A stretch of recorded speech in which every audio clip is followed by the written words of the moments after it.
En l'espace de 48 heures, le destin du Burkina Faso pourrait être radicalement transformé.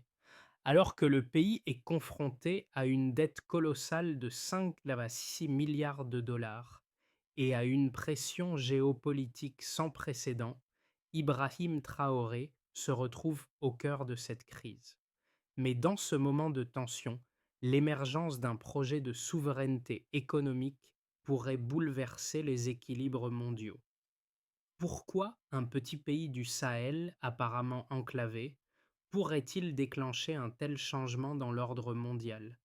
Quelle est la véritable portée de ce défi lancé aux puissances dominantes? Ibrahim Traoré, en prenant une position ferme, incarne-t-il une nouvelle vision du pouvoir dans cette région du monde? Les enjeux sont clairs. D'un côté, le Burkina Faso, avec une population qui pendant trop longtemps a subi les effets d'une domination extérieure, et de l'autre, un monde globalisé où l'économie locale est largement sous contrôle étranger. Le pays, riche en ressources naturelles, notamment l'or, mais resté à l'écart du développement mondial, s'engage aujourd'hui dans un projet audacieux, la nationalisation de son secteur minier. Le danger, risquer l'isolement économique et diplomatique. Mais les bénéfices d'une telle manœuvre sont évidents. Renforcer l'autonomie nationale, générer de la richesse localement et réduire la dépendance vis-à-vis des grandes puissances. Le leadership d'Ibrahim Traoré est un facteur déterminant. Son calme, sa lucidité et son approche stratégique pourraient-ils permettre au Burkina Faso de sortir de l'ombre et d'ouvrir un nouveau chapitre de son histoire? Le monde entier regarde désormais, se demandant si cette rupture audacieuse pourrait marquer le début d'une nouvelle ère pour la région. Ibrahim Traoré, pris au cœur de l'une des plus grandes crises économiques de l'histoire récente du Burkina Faso, a fait un choix audacieux, ne pas céder à la pression internationale, alors que les puissances mondiales s'inquiètent de l'évolution de la situation. Traoré a fait un geste qui a fait trembler les marchés. Il a ordonné la nationalisation des mines d'or. Cette décision, d'abord perçue comme un acte désespéré, a en réalité marqué un tournant stratégique pour le pays. À travers cette action, le Burkina Faso se place en rupture avec un modèle économique mondial qui a longtemps alimenté les puissances étrangères tout en maintenant la pauvreté locale.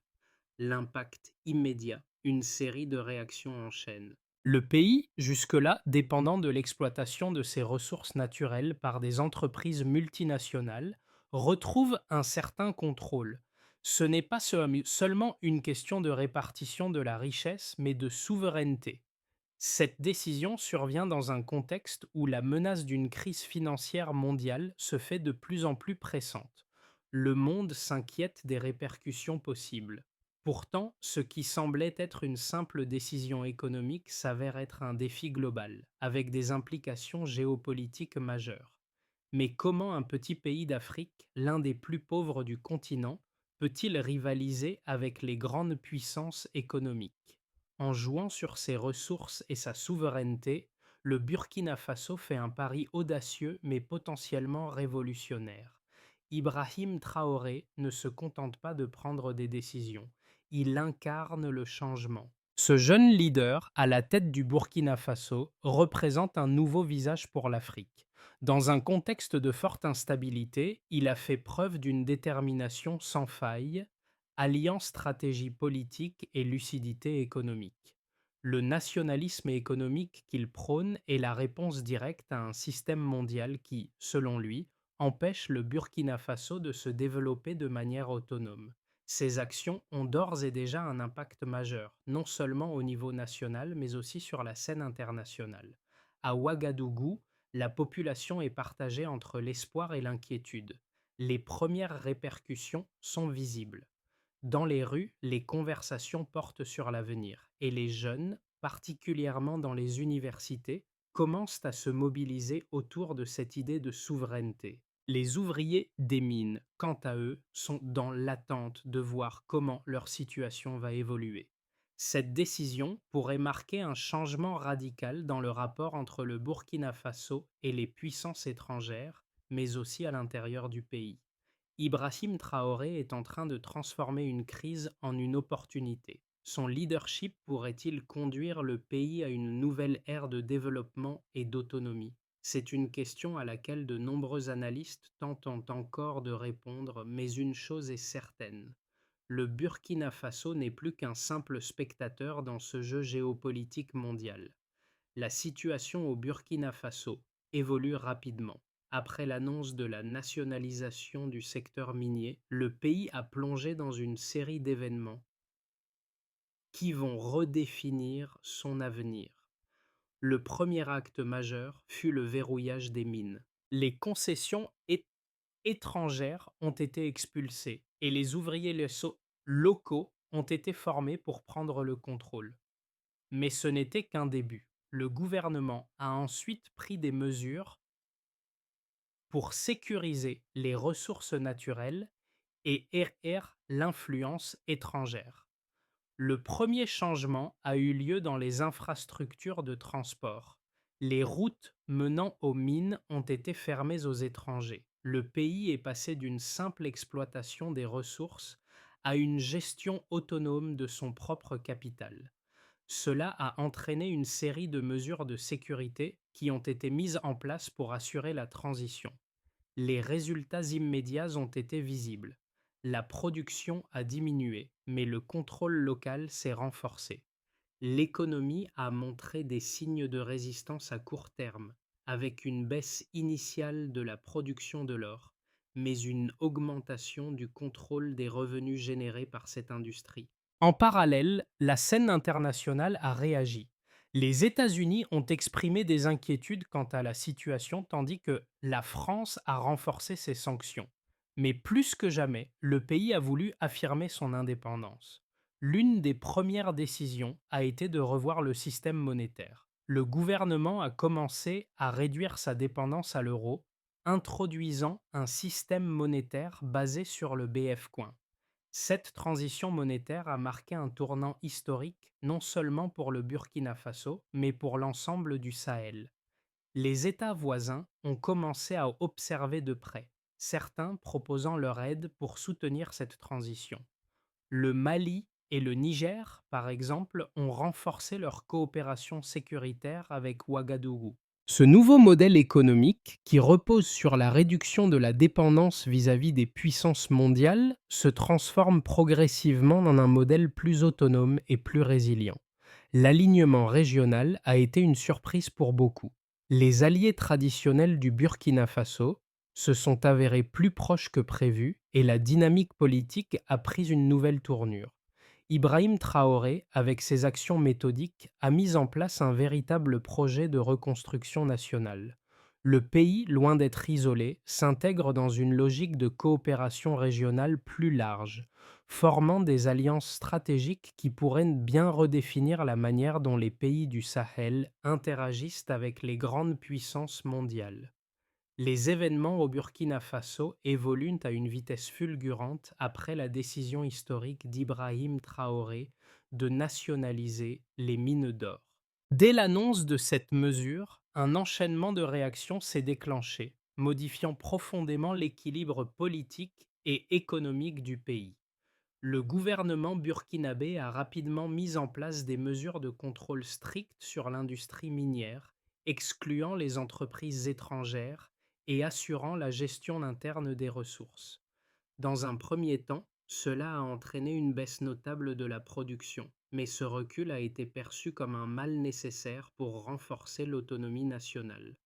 Les autorités ont également sécurisé les infrastructures stratégiques, notamment les routes menant aux mines qui ont été fermées aux étrangers.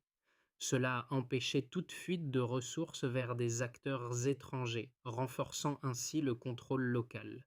La priorité était claire: établir un contrôle sur les richesses naturelles du pays.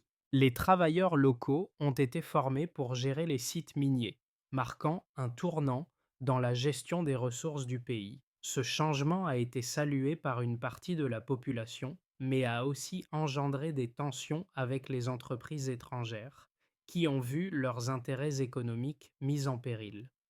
Sur le plan économique, la baisse initiale de la production a eu des répercussions immédiates. Cependant, le gouvernement burkinabé a pris des mesures pour atténuer les effets négatifs à court terme, comme l'introduction de nouvelles stratégies fiscales et la redistribution des revenus issus des ressources nationales. Ce processus a permis de stabiliser partiellement l'économie tout en renforçant la souveraineté financière du pays. Le Burkina Faso a également introduit le BF Coin, une monnaie numérique locale, dans le but de réduire la dépendance aux monnaies étrangères et d'encourager les transactions internes. Cette initiative a été perçue comme une étape importante dans la réorganisation économique du pays. À l'international, la réaction ne s'est pas fait attendre. Les États-Unis et l'Union européenne ont exprimé leurs préoccupations, notamment à travers des sanctions économiques et des restrictions commerciales. Cependant, cette pression n'a pas dissuadé le Burkina Faso de poursuivre sa voie. Au contraire, cela a renforcé la détermination des dirigeants à maintenir le cap. Le pays a intensifié ses efforts pour diversifier ses partenariats économiques, en se tournant notamment vers la Chine et la Russie, qui ont exprimé un intérêt croissant pour les ressources minières burkinabées. Dans la région, cette décision a provoqué une onde de choc. Les pays voisins, comme le Mali et le Niger, ont observé de près la situation et ont proposé leur soutien au Burkina Faso.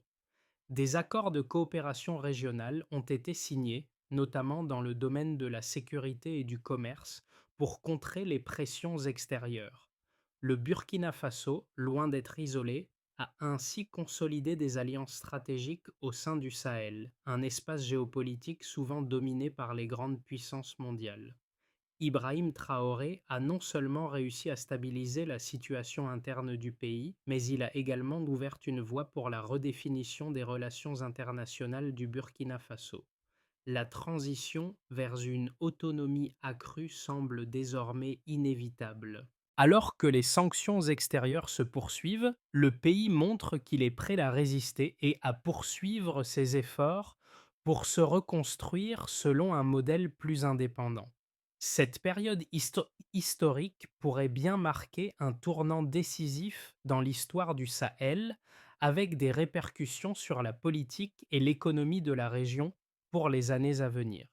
Les données disponibles montrent l'impact direct des décisions économiques prises par Ibrahim Traoré et son gouvernement sur l'économie du Burkina Faso.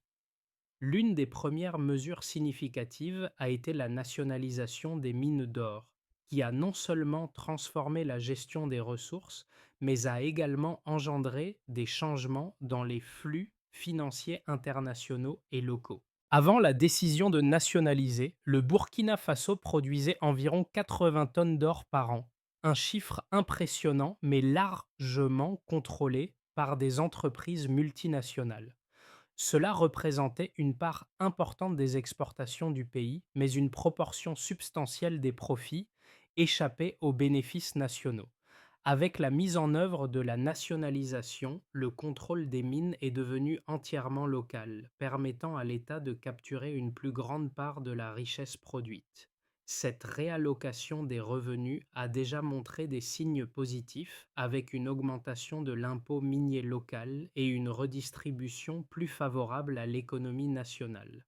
Cependant, ce processus de transition a entraîné une réduction temporaire de la production, estimée à 18% dans les 6 premiers mois suivant la nationalisation. Ce recul était prévisible et dû à la réorganisation des opérations minières, notamment à la fermeture des routes d'accès pour les entreprises étrangères et au renforcement des infrastructures locales.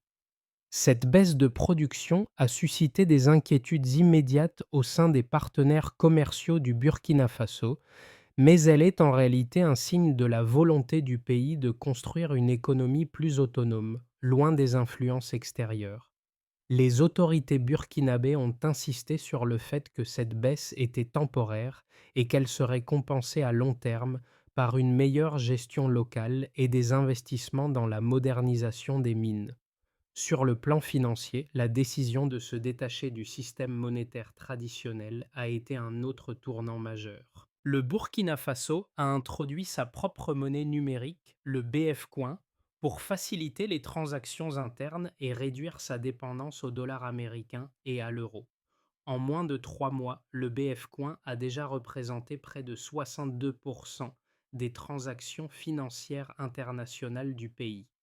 Cette adoption rapide a surpris les analystes économiques qui pensaient que le pays serait trop vulnérable à une telle rupture pour y parvenir avec succès. Mais les chiffres parlent d'eux-mêmes. En l'espace de 100 jours, le volume des échanges en BF Coin a doublé, ce qui témoigne de la volonté des acteurs économiques nationaux de soutenir l'autonomie financière du pays. En outre, une autre statistique clé a été la hausse des investissements locaux.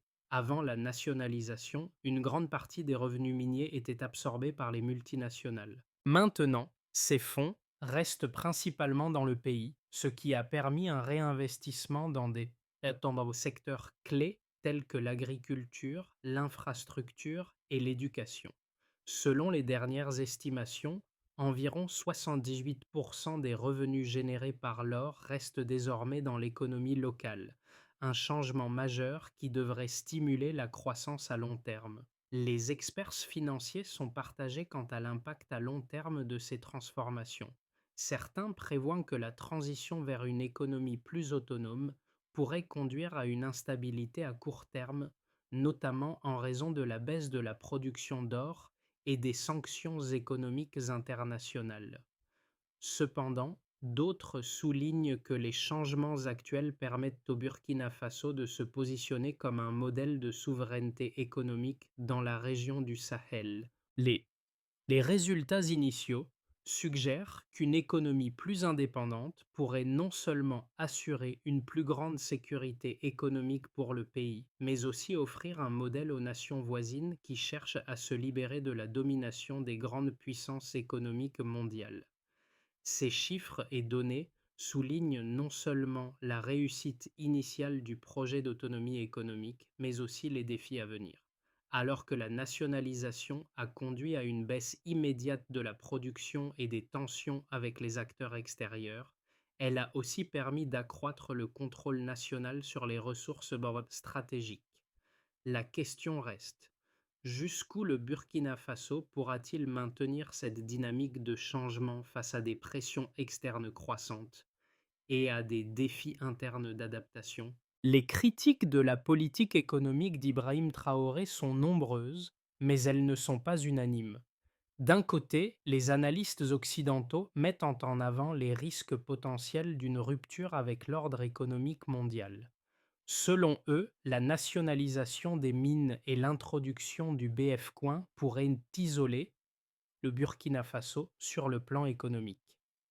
Ils soulignent que l'instabilité politique et les sanctions économiques internationales risquent de plonger le pays dans une récession plus profonde. La baisse immédiate de la production d'or, de 18%, est vue comme un signe de la fragilité de cette transition. En outre, la dépendance accrue aux partenaires régionaux et à la Chine pourrait créer une nouvelle forme de vulnérabilité, remplaçant une dépendance par une autre. D'un autre côté, un groupe d'économistes africains soutient cette approche, arguant que les critiques occidentales reposent sur une lecture erronée de la situation. Pour eux, la transition vers une économie plus autonome est un passage nécessaire, bien que difficile. La baisse de 18% de la production est perçue non comme une faiblesse, mais comme une étape vers une restructuration nécessaire du secteur minier. Ces experts insistent sur le fait que le Burkina Faso, en reprenant le contrôle de ses ressources, pose les bases d'une économie plus résiliente et plus souveraine. La stratégie de Traoré s'inscrit dans un projet plus large de réappropriation des richesses locales. ce qui, à long terme, pourrait offrir une stabilité économique durable. Certains défenseurs de la politique de Traoré soulignent que les critiques des économistes occidentaux négligent les avantages à long terme d'une telle politique. Ils soulignent que le pays, en réduisant sa dépendance aux puissances étrangères, pourra construire un modèle de croissance plus équitable. Les bénéfices du contrôle national des mines et de la circulation des ressources financières pourraient, à terme, offrir une plus grande prospérité au Burkinabé. En outre, l'introduction du BF-Coin, bien que risquée, pourrait permettre au Burkina Faso de se positionner comme un acteur économique majeur en Afrique de l'Ouest, si les paiements transfrontaliers deviennent plus rapides et moins dépendants des monnaies étrangères. En conclusion, les deux points de vue ont des mérites, mais la question fondamentale reste: le Burkina Faso est-il prêt à supporter les sacrifices à court terme pour en récolter les fruits à long terme? Si la nationalisation et la souveraineté économique réussissent à stabiliser l'économie sur le long terme, le modèle de Traoré pourrait bien inspirer d'autres pays du Sahel. Cependant, l'isolement international et les pressions économiques mondiales continueront de peser lourdement sur le pays. La décision d'Ibrahim Traoré de nationaliser les mines d'or et de lancer le BF-Coin marque un tournant décisif dans l'histoire économique du Burkina Faso. Cette rupture avec l'ordre économique mondial n'est pas seulement un défi pour les grandes puissances, mais aussi un message fort pour les nations africaines. En affirmant son indépendance, le Burkina Faso montre que la souveraineté économique est possible même pour un petit pays enclavé, qui jusqu'alors était sous la tutelle des grandes puissances. Cette transformation est palpable dans les rues de Ouagadougou, où les discussions sur la souveraineté et l'avenir du pays prennent de l'ampleur. Cependant, cette réorganisation n'est pas sans risque. Si à court terme, le pays connaît des turbulences économiques et des tensions diplomatiques, l'objectif de long terme reste clair: rompre avec la dépendance extérieure pour garantir un avenir plus autonome et plus prospère. Le Burkina Faso, en défiant les grandes puissances économiques, cherche à tracer un nouveau chemin, une voie qui pourrait bien inspirer d'autres nations africaines à suivre son exemple. Ce modèle, qui repose sur la nationalisation et l'autosuffisance, est-il viable dans un contexte mondial où les pressions économiques et géopolitiques sont de plus en plus fortes? La décision d'Ibrahim Traoré de nationaliser les mines d'or et de réduire la dépendance du Burkina Faso vis-à-vis des puissances économiques mondiales a provoqué des répercussions profondes et multiples, tant au niveau national qu'international. En isolant le pays des circuits économiques traditionnels et en introduisant le BF-Coin comme monnaie numérique, le Burkina Faso a amorcé une transformation radicale qui pourrait redéfinir les rapports de force dans la région. Au niveau national, les premières répercussions ont été visibles dans l'économie locale. Bien que la production d'or ait diminué de 18% à court terme, le contrôle local sur les ressources a permis de renforcer l'autonomie du pays. Les revenus générés par les mines, désormais gérés au niveau national, sont réinvestis dans des secteurs clés tels que l'agriculture, l'éducation et les infrastructures. Ce réinvestissement local vise à stimuler la croissance à long terme et à diversifier l'économie. L'introduction du BF-Coin a également contribué à réduire la dépendance aux monnaies étrangères et à encourager les transactions internes, favorisant ainsi une économie plus résiliente et moins vulnérable aux fluctuations des devises étrangères. Cependant, cette transformation n'a pas été sans défi. L'isolement économique a entraîné des sanctions de la part des puissances occidentales, qui ont réagi en niant les échanges commerciaux et en imposant des restrictions financières. Ces sanctions ont eu un impact immédiat sur les échanges internationaux, ralentissant les importations et provoquant une hausse des prix, Mais loin de se laisser décourager, le Burkina Faso a cherché à diversifier ses partenariats économiques, se tournant vers des pays comme la Chine et la Russie, qui ont exprimé un intérêt croissant pour les ressources naturelles du pays.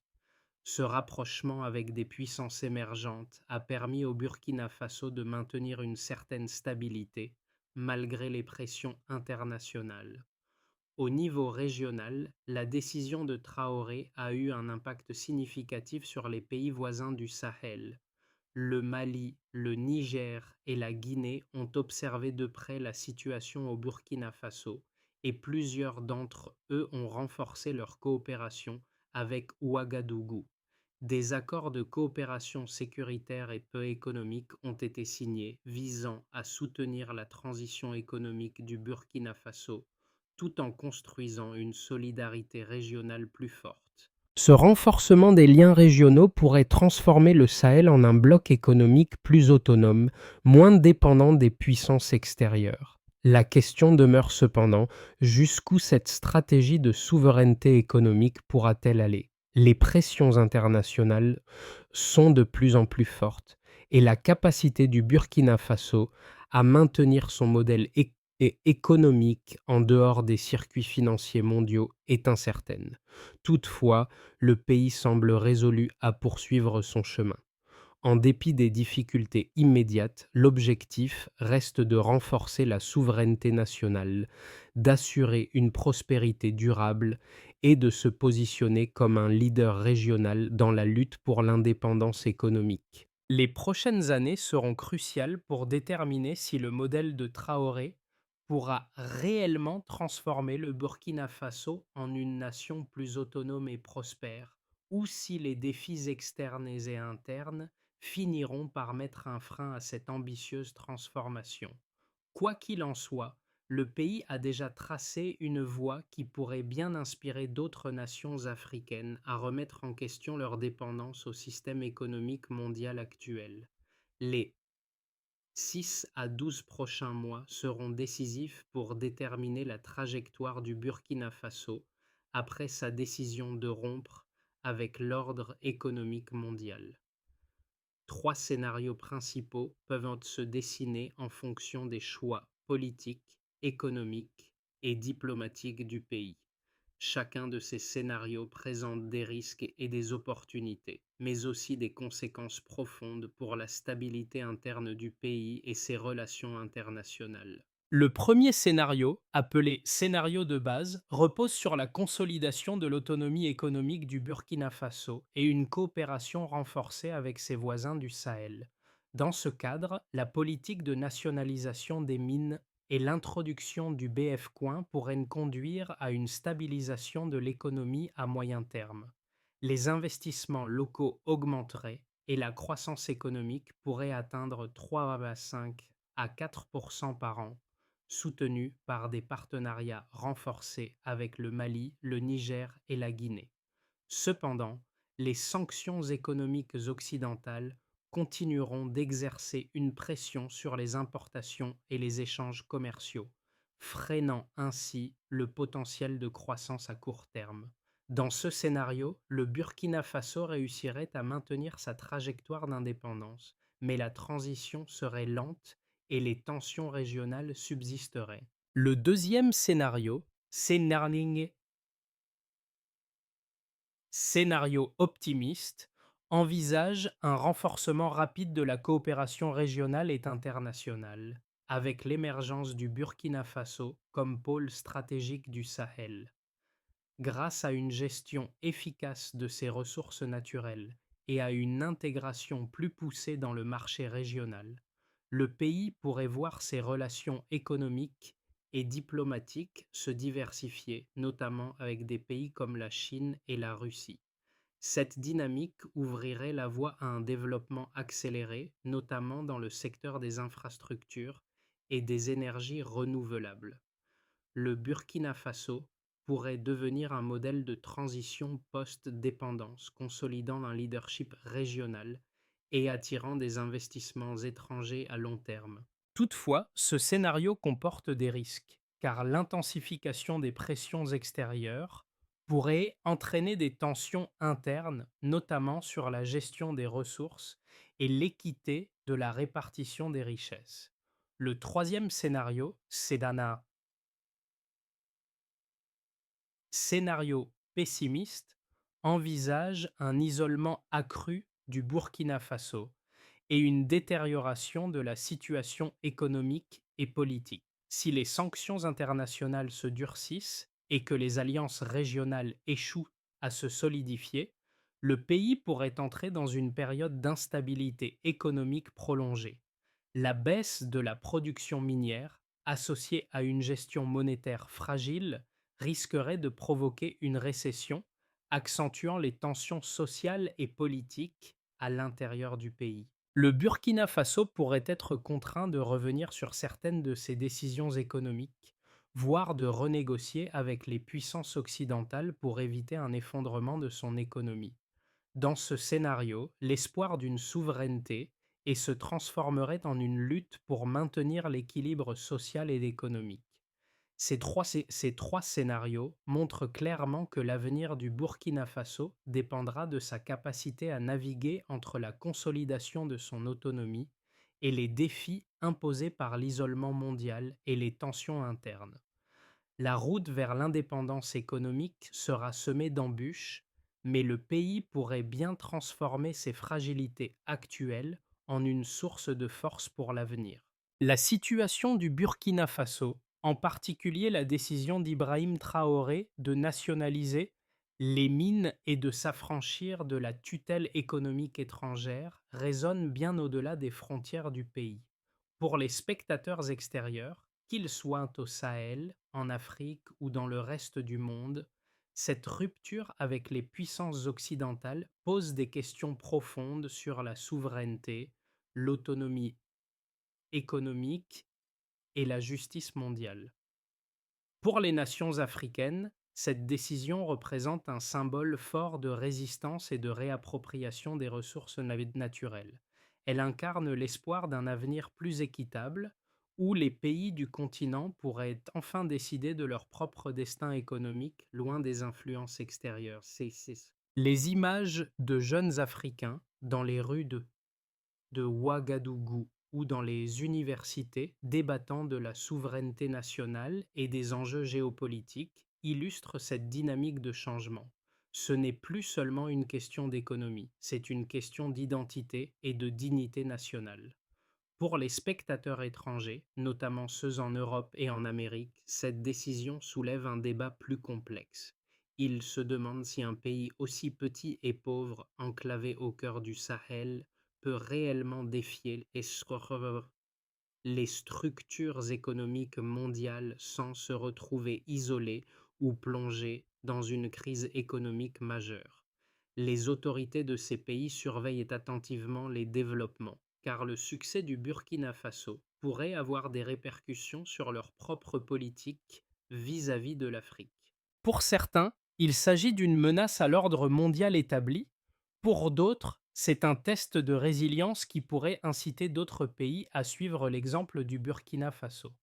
Les conséquences de cette décision sont multiples et, quel que soit le point de vue adopté, elles soulignent l'importance de comprendre les dynamiques de pouvoir et de dépendance dans le monde contemporain. Le chemin vers l'autonomie économique et la souveraineté nationale pour le Burkina Faso, tel que défini par Ibrahim Traoré, nécessite une série de réformes stratégiques qui vont bien au-delà de la nationalisation des mines et de l'introduction du BF Coin. Pour que cette transition réussisse et que les bases d'une croissance durable soient établies, il est crucial que plusieurs étapes soient franchies avec succès dans les mois et années à venir. La première étape consiste à renforcer les institutions locales et à assurer une gestion transparente des ressources naturelles. La mise en place d'un cadre législatif robuste et d'une gouvernance efficace est essentielle pour éviter la corruption et garantir que les profits générés par les mines et autres ressources bénéficient véritablement à la population. Cela implique également une meilleure gestion des revenus miniers et un réinvestissement dans les infrastructures essentielles, tels que les routes, les écoles et les hôpitaux. Ensuite, le Burkina Faso devra diversifier son économie en réduisant sa dépendance à l'or et en développant des secteurs comme l'agriculture, l'énergie renouvelable et la technologie. Le pays pourra se préparer à faire face aux fluctuations du marché mondial et à renforcer sa résilience économique. La création de partenariats régionaux solides, en particulier avec le Mali, le Niger et la Guinée, pourrait jouer un rôle clé dans ce processus. Ces pays, partageant des intérêts communs, pourraient établir des zones de libre-échange et coordonner leurs politiques économiques pour garantir une croissance régionale partagée. Enfin, le Burkina Faso devra maintenir une diplomatie active pour contrer les pressions internationales. Bien que les sanctions et les tensions économiques risquent de persister, le pays doit continuer à diversifier ses alliés et renforcer ses relations avec des partenaires émergents, comme la Chine et la Russie. Cela permettra de sécuriser des investissements étrangers tout en préservant l'indépendance économique du pays. Ces étapes, bien qu'ambitieuses, représentent la voie vers un Burkina Faso plus souverain et prospère, capable de naviguer dans un monde multipolaire. Au fur et à mesure que le Burkina Faso avance sur le chemin de la souveraineté économique, la figure d'Ibrahim Traoré se fait de plus en plus centrale dans l'imaginaire collectif du pays. Son calme et sa détermination à défier les grandes puissances économiques mondiales ont profondément marqué les esprits. À chaque étape de la crise, son approche méthodique et son discours cohérent ont donné de l'espoir à une population qui, jusqu'alors, se sentait souvent marginalisée dans le jeu géopolitique mondial. Les ouvriers des mines, ces premiers témoins du changement, ont été parmi les premiers à comprendre que la décision du gouvernement ne visait pas seulement à contrôler les ressources, mais à redéfinir les rapports de force. En s'arrêtant pour écouter les annonces officielles, ils ont compris que ce qui se jouait dépassait leur quotidien. Il s'agissait de l'avenir du pays, de la possibilité d'écrire une nouvelle histoire. En revisitant ces moments, on réalise que la transformation du Burkina Faso ne réside pas seulement dans les décisions politiques, mais dans un sentiment collectif de pouvoir reprendre le contrôle de son destin. Le pays n'est plus simplement un acteur passif dans le système mondial, il devient un modèle de résistance et d'autonomie pour l'Afrique. Ibrahim Traoré incarne désormais l'espoir d'une génération qui rêve d'un avenir où ses choix déterminent son avenir sans imposer de compromis. L'avenir du Burkina Faso est en pleine transformation, et cette évolution ne concerne pas seulement les Burkinabés, mais toute l'Afrique. L'exemple d'Ibrahim Traoré montre qu'un petit pays, même enclavé, peut choisir de défier l'ordre mondial en réappropriant ses ressources et en choisissant sa propre voie. Mais ce chemin n'est pas sans défi. Le Burkina Faso doit continuer à naviguer entre les pressions internationales et la nécessité de maintenir une croissance durable. À l'échelle régionale, l'avenir du Sahel pourrait bien dépendre de la manière dont les pays voisins réagiront à cet élan de souveraineté. Et au-delà du Sahel, les autres nations africaines observant ces développements pourraient être amenées à se demander: et si nous pouvions nous aussi choisir notre destin? Pour le Burkina Faso, chaque pas vers l'indépendance économique est un pas vers un futur plus autonome. Cependant, la route est encore semée d'embûches. La solidarité régionale et la coopération internationale